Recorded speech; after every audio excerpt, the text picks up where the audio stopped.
Happy President's Day, everybody.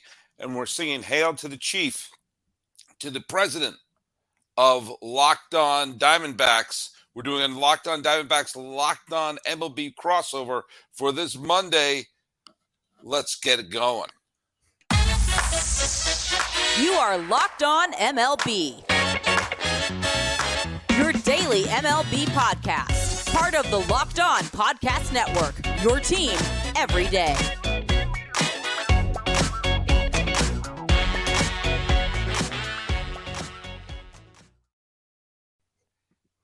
Happy President's Day and welcome to Locked On MLB, part of the Locked On Podcast Network, where it's your team every day. This is the daily podcast. We talk about all of Major League Baseball. I am your host, Paul Francis Sullivan. If you don't believe me, there's my lower third. You can call me Sully. I am an Emmy-nominated television producer and a potential presidential candidate. Well, who would vote for me? I know someone would vote for me. That guy right over there, Millard Thomas, who's been the host of Locked On Diamondbacks for almost as long as I've been the host of Locked On MLB. Tell people about you. Yeah, I'm actually the guy running against Sully in this race. Millard Thomas, host of Locked On Diamondbacks. You can follow me on Twitter at CreatorThomas24 for my personal account, or just look up Locked On Diamondbacks, both Twitter, Instagram for the podcast handle. I'm hurt. You couldn't say vote Thomas Sully? I'll be your running mate. Sullivan and Thomas sounds like a better lawyer group or something like that. That's fun too. And by the way, you don't pay us unless you win. Okay, that's us. We're if you've been injured in an accident, call Thomas and Sullivan. Hey, follow us at Locked On MLB Pods on Twitter. And if you're playing Twister, and on Instagram, I'm your pal Sully. I'm at Sully Baseball on Twitter, Sully Baseball Podcast on Instagram. If you're watching my beautiful face right now, then you're watching us on YouTube, so please subscribe and tell other people to follow us. We're dropping this on the 20th day of February, which is President's Day. I have it off. Hooray! I know way too many things about the presidents of the United States and also some of their connections with baseball. President James A. Garfield, who was sadly assassinated in his only year as the president, was a rabid Cincinnati Reds fan. In fact, there have been several Reds fans who have been the president because a bunch of our presidents came from Ohio, including William Howard Taft, who was best known for being a heavy fellow, but he was also a really smart man and in many ways a very good president. The only person to be the president and serve in the Supreme Court. Was a big Cincinnati Reds fan and also started the tradition of the president throwing out the first pitch because he was that big of a baseball fan. Obviously, you had George W. Bush, used to be the owner of the Texas Rangers. And there was a lot of people thinking he probably could have been the commissioner of baseball. And former President Ronald Reagan was at one point a announcer for the Cubs when they used to do things like they're reading the game off of a ticker. A lot of baseball connections over the years. Richard Nixon was a rabid baseball fan and would constantly write letters and get to other baseball players, and when he lived in New York was a frequent visitor of Yankee Stadium. So a lot of baseball connections with the presidents. One of my favorite was Babe Ruth was not a very political guy, but he campaigned for Al Smith when he ran against I believe Al Smith ran against Hoover. It was either Hoover or Coolidge. But when Hoover was the president and Babe Ruth was making more money than Hoover, someone asked Babe Ruth, don't you think it's a bad thing that you're making more money than the president of the United States? Of which he famously replied, why not? I had a better year than he did. Now you look at it like every baseball player on every roster is making more. Yep. So, and also, by the way, happy birthday to Justin Verlander. Justin Verlander, who came back from Tommy John surgery to win another Cy Young and another World Series ring, and then cap that off with being paid all the money in the world by the New York Mets, who are going for broke. The big 4-0 for Verlander, the big too. 4 bagel, and easy Hall of Famer, absolute easy Hall of Famer, and by all accounts, a good team. I've done not a lot of controversies you hear, following Justin Verlander around as he goes to the New York Mets. And like, look at that is obviously not a long-term deal. That's obviously a deal that say we're trying to win right now.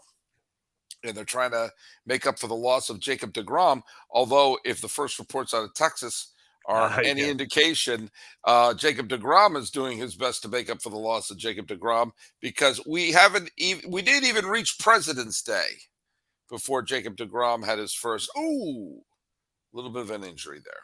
Yeah, and right now, like on social media, there's a little beef and feud brewing between like Mets Twitter and Rangers Twitter, because Mets Twitter is apparently all over Jacob deGrom anytime he gets hurt, and Rangers Twitter is feeling a little hurt by it right now. Well, I'm sorry. I mean, you and I are going to talk a little bit about some of the best. Well, we talked about some of the best moves. We're going to talk about some of the moves that we're going into this year. Look at this is all speculation, and sometimes there have been moves that teams make that I scratch my head. What's that all about? And it turned out to be they turn out to work. Okay, I was basically lighting candles at a church to keep the Red Sox from signing J.D. Drew before the 2007 season.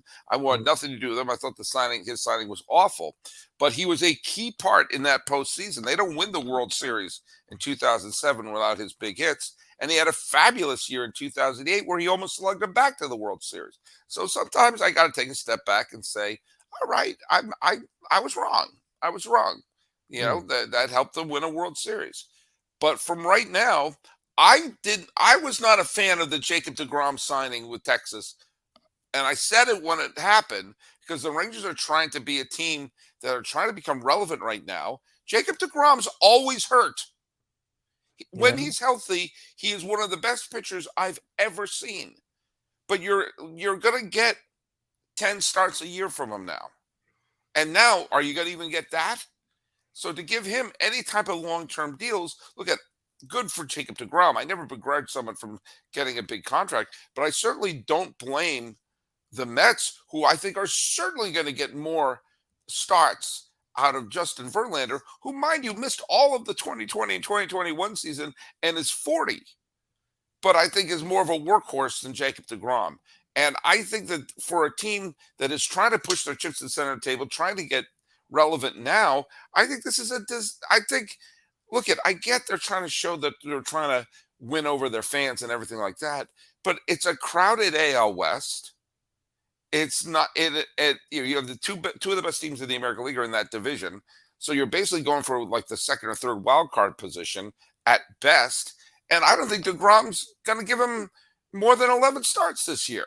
So I would put that as a signing that right now, as it happened, and now in spring training, I said this is going to turn out to be a bust.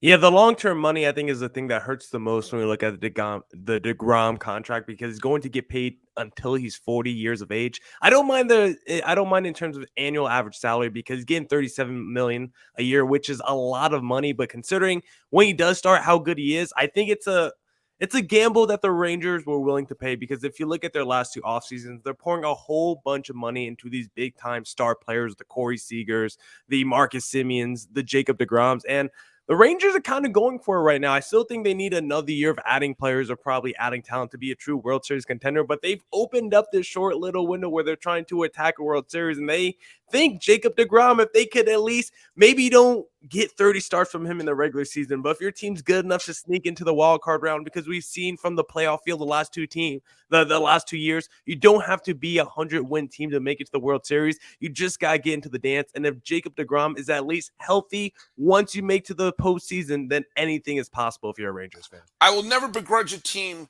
for not wanting to go for it. I will never begrudge a team for trying. Okay, that's why we were all begging for our teams to just try. But if you're having an off season where part of what you are doing is you say we're going to make our pitching staff better, and you bring in deGrom, you bring in Nathan Eovaldi. Yes, sir. Again, two pitchers who, when healthy, are wonderful, but they both have intense injury issues in their careers, and that was the previous decade. We're now in the mid 2020s. Okay, they're not getting younger. This is not a Benjamin Button situation. Okay, and unless we start to relax the PED rules, the ideas of someone who's injury plagued in their mid to late 30s, suddenly finding the fountain of youth, I'm sorry.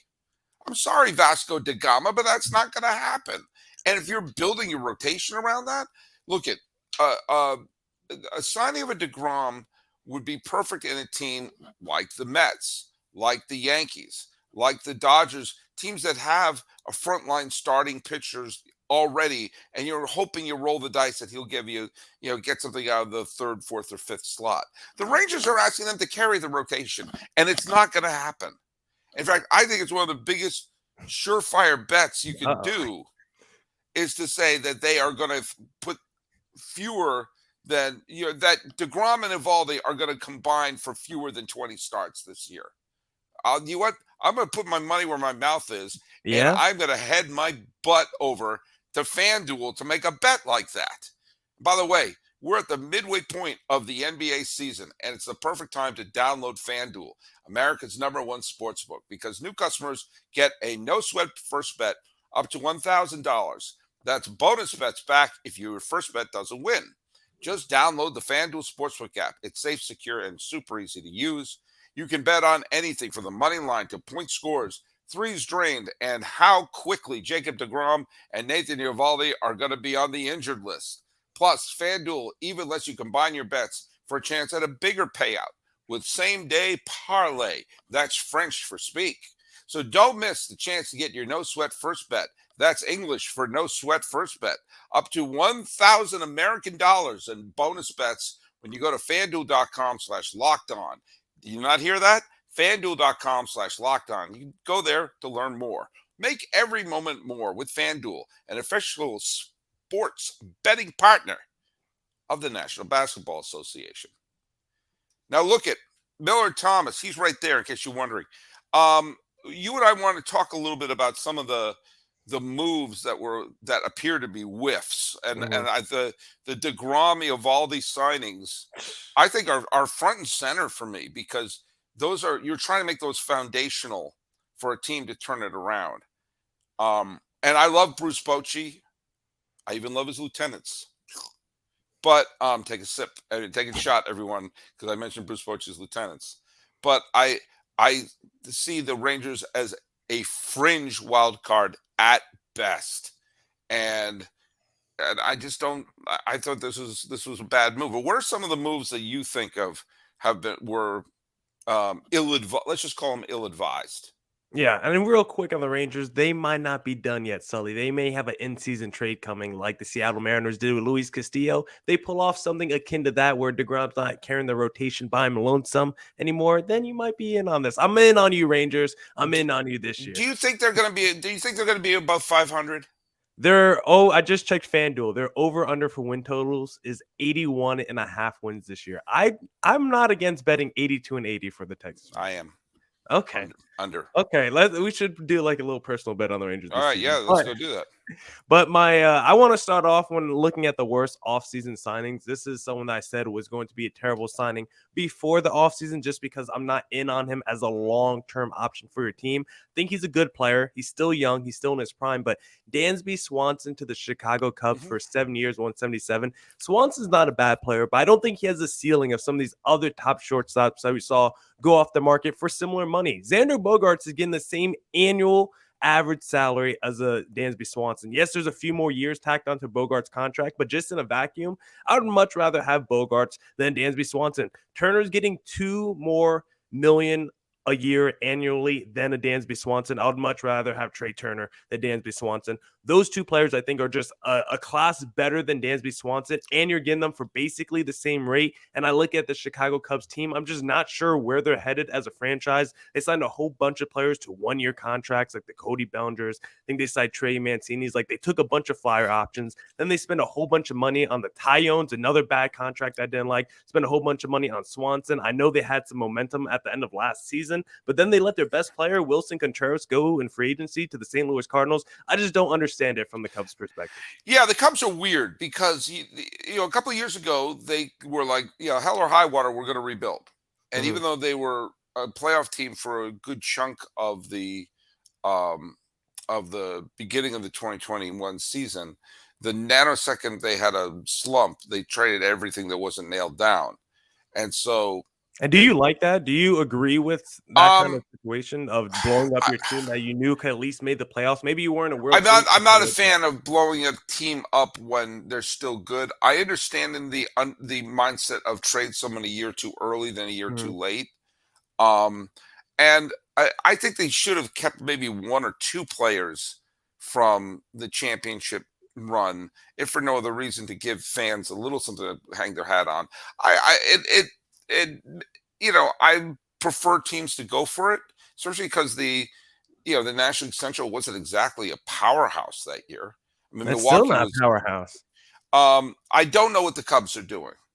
On the one hand, like they're rebuilding, and the other hand, they're letting players walk. I understand bringing in a bunch of players to 1-year deals to basically be like, okay, you're on our squad, and if we're flowing down the toilet, maybe we can jettison these players and get some more young players back. But I don't see what their strategy is. And signing someone like Swanson, as opposed to Correa, if they signed Correa to a long-term deal, I would say, okay, this is the guy you're going to build the team around. Or if they sign Swanson to a short-term deal, I can say, okay, they're just making sure there's a major leaguer there. But you're right, Contreras. We're going to cut costs with Contreras, but we're going to bring in Tyon to a longer-term deal than I think he's worth. And Swanson, I'm very confused by what the Cubs are doing. And keeping it in the city of Chicago, I think the White Sox have had as disastrous an offseason as you could possibly have. First of all, they lose the heart of their team. They lose Jose Abreu, who is the heart of their team, the franchise player, and the insanely likable slugger in the middle of that lineup, okay? You bring in Clevenger, who is an awful human being. Come at me if you want to fight me on that. And you're going to bring in not just his awfulness, but the media scrutiny that's going to come about from that as well, which is completely avoidable. And then you sign Andrew Benintendi to something long. Andrew Benintendi for 1 year, fine. Andrew Benintendi to a long-term deal, who has shown that he is not, he had a great start to his career, had a huge dip, had a good first half last year, then was a non-factor the second half. So he's given you half a good season in the last 3 years, and you're going to give him a long-term deal, hoping that he replaces some of the offense lost by Abreu? Not just any, and you bring in a rookie manager in the middle of this cyclone. This could be a potential catastrophic season for the White Sox, who just a year ago were the consensus pick to repeat as division champions. And the funny thing is, it's not just a long-term contract with Benintendi. It's the largest free agent contract that they ever handed out in their franchise history. Just Andrew Benintendi. That actually just makes me laugh because it makes no sense. It's not even that big. Like $75 million is too much for Benintendi over 5 years, but just in terms of a vacuum, like just saying that's the largest contract you handed out, like that just means as a franchise you spend no money in the offseason. The largest contract you ever handed out is $75 million. Even the D-backs, who are always cheap, they gave Zach Greinke $200 million. Yeah. They gave Mad Bum $85 million a couple of years ago. $75 million is the largest contract in your free agent history. Is actually insane. I'm going to baseballreference.com, the single greatest website in the history of the planet Earth. And I have to look this up here. So Benintendi, who wound up playing 33 games with the Yankees after being dealt from Kansas City, and was basically a non-factor. He was not a factor in last year's time with the okay, here we go. No, that's Michael King. I didn't mean to click on Michael King. I meant to click on Andrew Benintendi. But Benintendi, who, by the way, it seems like Benintendi has been in the league a long time. He's only 28 years old. Yeah. Because he basically came right up from college. He went right from college to the 2016 Red Sox, played in the playoffs 3 straight years, had a great start to his career. Wasn't he an all-star last year? Yeah, he made the All-Star team because he had a very good first half of the season. Yeah. And he was on Kansas City. Yeah, they had no one else. But like 2019, his numbers started to dip. The COVID season was a lost cause. 2021, his numbers were mediocre at best. And then last year, he started off really well, but then, of course, got hurt. I'm sorry. This is the guy you're offering? Like, you let Abreu walk and you bring in a rookie manager to deal with the loss of Abreu and the addition of Clevenger. I think if any French and to the point now where, Cleveland and Minnesota are, in my opinion, clearly better than Chicago at this point. And also, Mhm. Johnny Cueto did well for them in their cameo. Why couldn't they bring him back? I look at I like the White Sox. I like a lot of the players on the White Sox. I'd like to see him do well, but this has just been, I think, a calamitous off season for the White Sox. Yeah, it's a big make or break season with them because we've talked about a lot of times how their outfield is never able to stay healthy. Tim Anderson's never able to stay healthy, and he's going to be a free agent, I believe, at the end of this season as well. So I think it's going to be a big make or break season for the White Sox because there's someone that we've talked about as like a dark horse team, someone that we've all liked the last couple years to maybe go deep in the postseason ever since 2020 because we've looked at that lineup, we've looked at the rotation at times and thought they've been stacked, but they've never been able to do what we thought they were able to do once they've reached the postseason, never been able to exceed or at least, meet expectations. So they've just kind of been disappointed the last 3 years. Big make or break season for them this year. And I'm not quite sure it's going to get much better. But Sully, let me give you another worse offseason signing because I feel like people don't want to acknowledge this guy as a bad offseason signing because of the team he re-signed with, because this team spends a lot of money, Sully,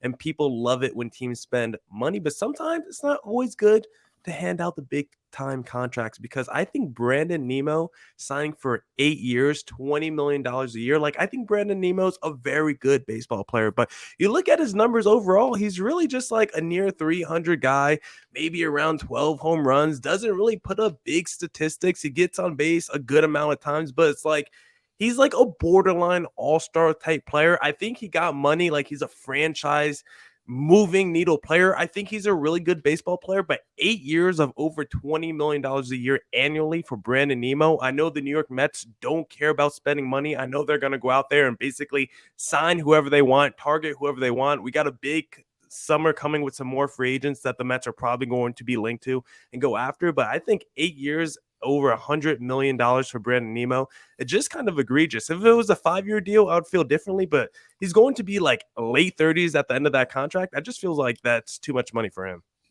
I think it has to do a little bit of, this is kind of a weird organizational loyalty. Like, he is someone who came up through their system. He's someone who was developed through their system. He was Homegrown someone guy. who they wanted to sort of keep him as like a Met, to have him be that Met who is, that the fans could say, yeah, he's been with us this whole time. He has played 100 games twice in his career.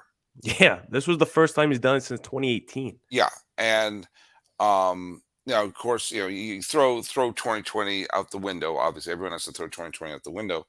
Yeah, he's a hard. I mean, look, he's a fine player, and I think he's a fine complementary player. He's Your good. point is, I think your point is taken that if they offered him a 3 or 4 year deal, then I think that would probably be the smartest thing. The 8-year deal, even I did a double take saying I understand that he has value in the franchise that may be difficult to quantify, and you want to have maybe knowing like, hey, the Alonsos and the Nimmos and the guys who are part of the team and brought up, it's not just that they're trying to have their answer to the homegrown core that the Yankees had for all those years. I get it. But at some point, you got to say, yeah, that's look at he gives them a nice boost, but it's not a franchise boost. No. It'd be sort of more like, what's something more pleasant than be a boost, like a Built Bar. Oh, Now look at, if you're looking for a delicious treat that doesn't have all the fat or calories, then you got to try a Built Bar. All right, now we've made it through Super Bowl Sunday. We made it through the Valentine's Day chocolates, the Easter chocolates coming right around the corner. All these temptations are around us. You want to eat healthier? You got to try Built. With Built, it's healthy. It's actually tasty. They're so delicious you won't think they're good for you. Perfect for your New Year's resolution. What make Built Bars so good? Well, for starters, they're all covered in 100% real chocolate. That's right, real chocolate. And they come in unbelievable flavors like churro, peanut butter brownie, and coconut almond. I'm not sure how Built does it, but these Built Bars taste like candy bars while maintaining Amazing macros. It's even better. They're healthy. Only 130 calories, 4 grams of sugar, and a whopping 17 grams of protein. Now you don't have to wait to get the box delivered to you. For years, we talked about ordering your Built Bars at Built.com. Well, now you can get them at your local Walmart or Sam's Club. That's right. Head to your nearest Walmart today.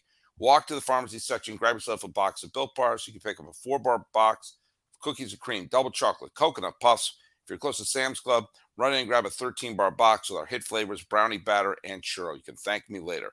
Oh, my goodness. I love those Built Bars. Let's sing that song. Built Bars. They're still good. Talking about some of the bad, of course, as I said before, we could all be proven wrong. Mm-hmm. It's just going into the year, the ones who go, what the hell are you doing? Like, I don't know what the Cubs are doing. No. I don't know. And the White Sox seem to be rudderless. The Red Sox are rudderless in a different way. They seem to be obsessed with the 2018 Dodgers. And I said, why aren't you obsessed with the 2018 Red Sox? Like the Dodgers are. Like the Dodgers are. Yeah, they're more 2018 Red Sox on the Dodgers, more 2018 Dodgers on the Red Sox. Kenley Jansen's going to be a disaster in Boston. Mm-hmm. He had so many blown saves with the Dodgers that were forgiven. They're not going to forgive him in Boston. It's going to be a calamity. Justin Turner, all that, the long beard and all the goofiness is great when you're hitting the big home runs in the postseason, not when you're, pulling a Pablo Sandoval. I just don't see. The Red Sox are rudderless. But let's go to the Dodgers for a second. Okay. One of the reasons why I'm starting to lean towards the Padres for the division when I make my official picks is, first of all, the Giants, their offseason was just the prom and carry was just, it was a disaster. Miss after miss. And it was just kind of like all these moments, like you're on the verge of something great and nope. Oh, you're going to sign a great player and nope. And, you thought you're getting Judge and Correa. Instead, you get Conforto and Mitch Haniger. And you lose Carlos Rondon. I mean, this is a bad offseason. Don't blame the Giants for not trying, but you got to walk away with something a little more exciting than Michael Conforto and Mitch Haniger, for God's sakes. Yeah. But the Manaya? I don't see it. Stripling? Yeah, Stripling. Congratulations. But the other reason why, obviously, the Padres are going to have a full season of Soto. They're going to have back Tatis. They're bringing in Bogarts for a team that's already good. But then I look at the LA Dodgers, who let Trey Turner walk. Yeah. Let Justin Turner walk. Let Tyler Anderson walk. Let Andrew Heaney, Cody Bellinger, Craig Kimbrell, Tommy Kahnle. Who did they replace him with? Who was JD? JD Martinez, fine, but I'm looking around going like, it was like the music stopped, and you're like, what did you do to improve this team? And I honestly think that the Giants and the Dodgers are kind of like saying, after you, San Diego, are kind of like they're completely inert off-season has allowed San Diego, of all cities, to be the team that becomes the big boys in that division. And right now again, the Dodgers won 100 some odd games last year, 110 some odd games. Obviously, they're still a good team. Obviously, still a playoff team. But I'm looking at how San Diego addressed their needs and how Los Angeles is going in. Yeah, I know they have a ton of young players in their system. They have a fertile farm system. Maybe they're going to hand the car keys over to a lot of the young kids and hope that they all explode. And they could very well explode. They could wind up winning the World Series. But, my God, they let a lot of – the Trey Turner one is the one that makes me completely baffled. And when Trey Turner left, I thought, well, all right, maybe they'll sign Swanson to a 3-year deal, or they'll be in on Correa, or they'll be in on Bogarts. I thought Bogarts was heading to LA. Mm-hmm. And the fact that none of that happened really makes me scratch my head at this whole offseason that they've had. I'll tell you who they brought in to replace them. The freight train, baby, David Peralta, because he signed a 1-year deal with them. That probably won't really move the needle for the LA Dodgers. No, Peralta's not a bad signing. He's a decent player, and he'll probably do his job. But I still look at this Dodger team and go like, wait a minute, this is a World Series or bust team. Shouldn't you have made one big splashy move, especially here in LA?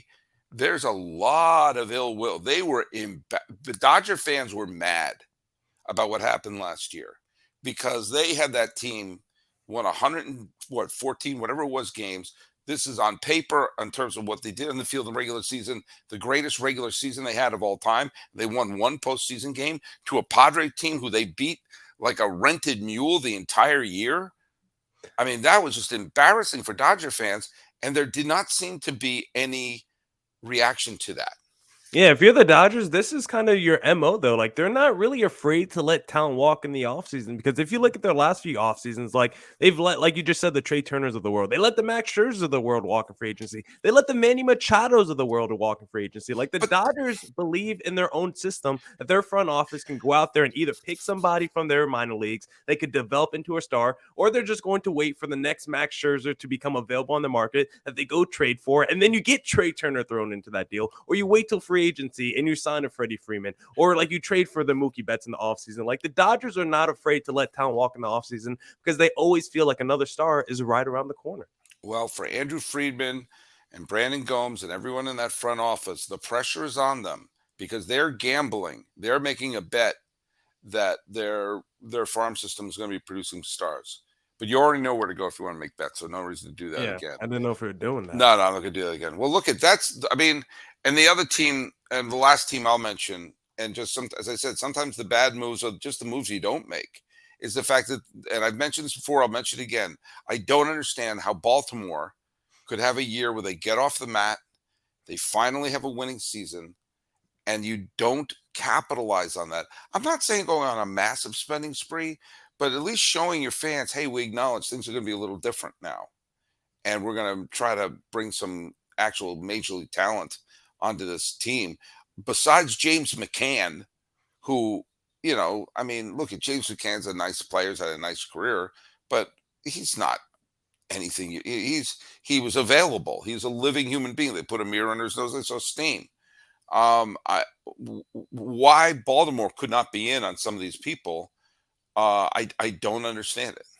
Yeah, Baltimore, they signed some veterans with the Kyle Gibsons, the Adam Fraziers, the Jesus Aguilars, but they didn't sign any big-time stars. They didn't sign any above-average major leaguers that would have really helped the rotation or the lineup in that way. But I think they just are at this point like the D-backs where they're not trying to take any opportunity away from those young guys. They were not afraid to add veterans to maybe fill some of the holes and weaknesses to just shape around the edge of the roster, but they don't want to bring in any real big-time impact players right now because, one, I don't think they really want to be good just yet. I don't think they are afraid of being in the lottery one more year and maybe getting a top pick because this is still a team that wants all those young players to develop, give as many opportunities to the Adley Rutschmans, the Gunnar Hendersons of the world to fail. I'm sure they got other young players as well. They're going to wait for the Jackson Holidays in a couple years to come up and give him as many opportunities as well. So I think maybe 2 to 3 years from now, we'll see the D-backs and the Orioles make real moves in the offseason, not just sign the Evan Longorias of the world and actually go out there and sign real-time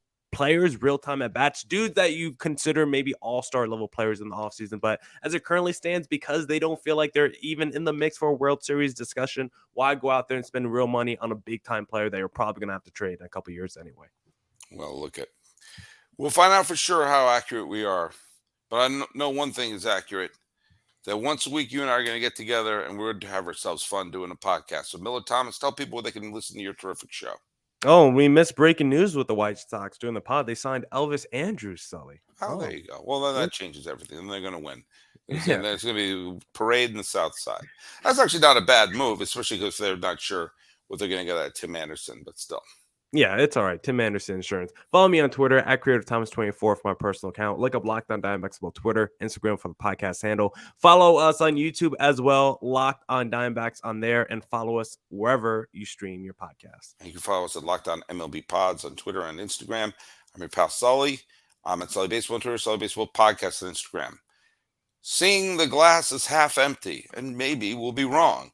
With Millard Thomas, I'm your host, Paul Francis Sullivan, here on President's Day. Oh, I forgot to mention, I feel like I'm cheating someone out. Thanks for making us your first listen. Sorry there. Sorry, Lindsey Crosby. Thanks for making Locked On MLB your first listen. Make Locked On Diamondbacks your second listen. Make Locked On MLB Prospects your third listen with host Lindsey Crosby. He's a prospect encyclopedia. He's going deep in the MLB stars of tomorrow. It's free and available wherever you get your podcast. Getting the last live read in under the wire. This has been Locked On MLB for the 20th day of February 2023. I'm your host, Paul Francis Sullivan. That's Millard Thomas. Let's fist pump for the president. Boom.